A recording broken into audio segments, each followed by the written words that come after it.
Okay, अस्सलाम वालेकुम। अच्छा, ये नाइन्थ क्लास का फर्स्ट थ्योरम है। इसमें आपने ये प्रूव करना है कि one and only one circle can pass through three non collinear points. One and only one का मतलब होता है सिर्फ और सिर्फ एक, यानी कि इसके अलावा कोई भी ऐसा सर्कल नहीं है जो इन पॉइंट में से गुजर सके। नॉन कोलिनियर का मतलब होता है, कोलिनियर का क्या मतलब होता है, ऐसे पॉइंट्स जो किसी एक ही लाइन के ऊपर होते हैं। और नॉन कोलिनियर का मतलब होता है ऐसे पॉइंट जो एक लाइन के ऊपर नहीं आते, दीज आर नॉन कोलिनियर। तो ये उसने रैंडम से 3 पॉइंट ले लिए हैं, ए बी सी। सो अब हमने ये प्रूव करना है कि इस ए बी सी में से सिर्फ और सिर्फ एक ही सर्कल गुजर सकता है। अच्छा, उसके लिए आपको पता, नाइन्थ क्लास में आपने ये प्रैक्टिस की हुई है कि आपके पास कुछ गिवन डाटा होता है, कुछ आपने प्रूव करना होता है और कुछ कंस्ट्रक्शंस होती हैं। What is construction? Construction is up to you कि आपने कौन सी ऐसी चीज़ है जो आप बाय रूल ड्रॉ कर सकते हैं, जो हेल्प आउट करती है आपके जो थ्योरम है उसको प्रूव करने में। इसमें सिर्फ एक थ्योरम आपका यूज़ होगा जो आपने लास्ट टाइम नाइन्थ में यूज़ किया था कि किसी भी कार्ड के ऊपर जो है, अगर आपके पास अगर आप सेंटर में से वो अगर उसके ऊपर परपेंडिकुलर ड्रॉ करें तो फिर वो उस कॉर्ड का जो है ना वो इक्वी डिस्टेंस होती है। वो सेंटर जो है वो दोनों एंड ऑफ पॉइंट से इक्वी डिस्टेंस होती है कॉर्ड। ठीक है, कॉर्ड के जो एंड पॉइंट्स हैं, ये सेंटर का जो डिस्टेंस है, ये दोनों इक्वल होता है। So every point on D, जो एफ है, डी डी एफ, ठीक है, ये डी एफ एक उसकी एवरी पॉइंट ऑन डी, यानी कि जो ये आपका परपेंडिकुलर पॉइंट है, इसके ऊपर कोई भी पॉइंट अगर आप लेते हैं तो वो एंड पॉइंट से इक्वी डिस्टेंस होता है। अच्छा, प्रूव आपने क्या करना है कि सिर्फ और सिर्फ एक ही सर्कल आपका इन 3 पॉइंट में से पास करता है। Construction is really really important.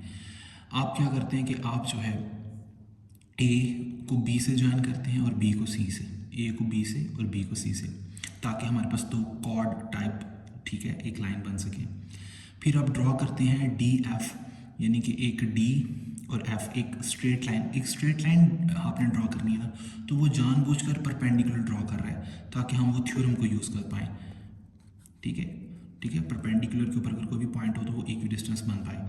सो उसने ये डी एफ जो है वो ए बी के ऊपर परपेंडिकुलर लिया, और एच के एक ऐसा परपेंडिकुलर है जो सी बी के ऊपर परपेंडिकुलर लिया है। और ये दोनों पैरेलल नहीं है, ऑब्वियसली पैरेलल नहीं हो सकते, क्योंकि अगर ये पैरेलल हो तो वो एक ही शर्त में हो सकते हैं, जब ये एक स्ट्रेट लाइन हो, उस पर ये ए पॉइंट, बी पॉइंट और सी पॉइंट हो, और उस पर इन दोनों के ऊपर आप ये कह सकते हैं कि एक स्ट्रेट लाइन, और इस पर एक ये परपेंडिकुलर ड्रॉ करें तो ये दोनों आपस में पैरेलल हो सकते हैं। सो इसलिए ये बताना ज़रूरी है कि ये दोनों पैरेलल नहीं है, और वो अल्टीमेटली ये चीज़ इसको सपोर्ट करती है, क्योंकि पॉइंट्स जो है वो नॉन क्लीनियर है। तो ये अल्टीमेटली बात है कि ये जो आपने परपेंडिकुलर ड्रॉ किए हैं वो आपके बिल्कुल भी डी एफ और एच के ये पैरेलल नहीं हो सकते, एंड दे इंटरसेक्ट। ऑब्वियसली फिर अगर नॉन पैरेलल लाइंस है तो किसी एक पॉइंट पे जाके ज़रूर मीट करेंगे, उसको उसने ओ का नाम दिया। अब इसको वो सेंटर कहेगा। इसी तरह फिर क्या करता है, ए बी और सी को ओ से ज्वाइन करवा दिया, इस एंड पॉइंट को भी ओ से, इस बी के एंड पॉइंट को भी ओ से, और इस सी के एंड पॉइंट को भी ओ से, ताकि वो ये थ्योरम की स्टेटमेंट यूज़ कर सके, क्योंकि इसी थ्योरम के स्टेटमेंट ने आपका ये सारा थ्योरम अल्टीमेटली प्रूव करना है। वही चीज़ कि डी एफ क्योंकि उसके ऊपर परपेंडिकुलर है, तो आप ये कह सकते हैं कि इस परपेंडिकुलर लाइन के ऊपर कोई भी अगर आप पॉइंट लेते हैं तो वो एंड पॉइंट से इक्वी डिस्टेंस होगा। सो वो पॉइंट हम अल्टीमेटली जो जहाँ पर इंटरसेक्ट हो उसको हम ले लेते हैं। सो ओ से ए तक का डिस्टेंस और ओ से बी तक का डिस्टेंस आपस में क्या होगा, इन पर्टिकुलरली ओ से लेके ए तक का डिस्टेंस और ओ से लेके बी तक का डिस्टेंस इक्वल होगा, इस थ्योरम के मुताबिक, जो कि हमने कंस्ट्रक्शन में ड्रॉ किया है। इसी तरह सिमिलरली सेम चीज़ एच और के, ठीक है, वो भी एक परपेंडिकुलर ड्रॉ किए, तो परपेंडिकुलर का कोई भी पॉइंट आपके कॉर्ड के एंड पॉइंट से डिस्टेंस इक्वल उसका होगा। So same thing similarly every point on H के, ये वाली लाइन के ऊपर कोई भी पॉइंट लें जो कि ओ हमने ले लिया, वो इक्वी डिस्टेंस होगा एवरी पॉइंट, यानी कि आप कोई भी पॉइंट ले सकते थे, ये ले सकते थे, ये कोई भी पॉइंट ले सकते, लेकिन उसने यहाँ पर ये इसलिए लिया क्योंकि ये सर्कल का वो सेंटर प्रूव करने जाएगा एंड पे। सो यहाँ से ये साबित हो गया कि ओ से लेकर बी तक, ठीक है, ओ से लेकर एंड पॉइंट बी और ओ से लेकर एंड पॉइंट सी तक का फासला जो है वो क्या है, आपस में इक्वल है।